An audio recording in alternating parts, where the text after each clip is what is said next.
ইচ্ছে হলো, রাতে প্ল্যান করে সকালে জাহাজ নিয়ে চলে গেলেন সেন্ট মার্টিন। একটা সময় এটা নিয়মিত হলেও এখন আর সেটা সম্ভব না। ইচ্ছে হলেই হুটহাট সেন্ট মার্টিন যাওয়া যাবে না। নিয়ম কানুন যথাযথ হলেই পাওয়া যাবে সেন্ট মার্টিন যাওয়ার টিকিট। এজন্য বেশ কয়েকদিন আগে থেকেই প্রস্তুতি নিতে হবে। বর্তমানে পর্যটকদের সেন্ট মার্টিন ভ্রমণ করতে চাইলে মানতে হবে বেশ কিছু নিয়মকানুন মানলেও টেকনাফ থেকে সেন্ট মার্টিন যাওয়া যাবে না।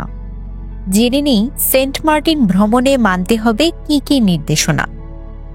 1 ডিসেম্বর থেকে শুরু কক্সবাজার সেন্ট মার্টিন রুটে জাহাজ চলাচল।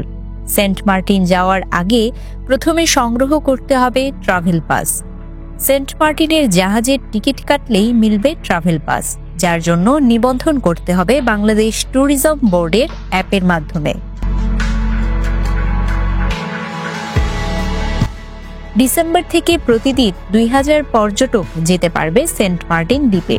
তাই নির্দিষ্ট কোনো তারিখ বা ছুটির দিনকে সামনে রেখে সেখানে যেতে চাইলে কয়েকদিন আগে থেকেই জাহাজের টিকিট কেটে সংগ্রহ করতে হবে। এছাড়া দ্বীপটিতে ভ্রমণের সময় পর্যটকের নিষিদ্ধ ঘোষিত পলিথিন ব্যাগ এবং একবার ব্যবহারযোগ্য প্লাস্টিক পণ্য পরিহার করতে হবে। এছাড়া দ্বীপে রাতে আলো জ্বালানো শব্দ দূষণ সৃষ্টি করে এমন কর্মকাণ্ড ও বারবিকিউ পার্টি করা থেকে বিরত থাকতে হবে পর্যটকদের। এদিকে টেকনাফ থেকে সেন্ট মার্টিনের স্থানীয়দের যেতে কোনো ট্রাভেল পাস লাগবে না বলে জানিয়েছেন টেকনাফের ভারপ্রাপ্ত উপজেলা নির্বাহী কর্মকর্তা আরিফ উল্লাহ নিজামী। তিনি বলেন, শুধু স্থানীয়রা টেকনাফ থেকে ট্রলারে করে সেন্ট মার্টিন যেতে পারবেন। সেক্ষেত্রে কোনো ট্রাভেল পাসের দরকার হবে না। তিনি আরও বলেন, কোনো পর্যটককে টেকনাফ থেকে সেন্ট মার্টিনে যেতে দেওয়া হবে না। মিয়ানমার সীমান্ত থেকে প্রায়ই এসে গোলা বারুদ পড়ে।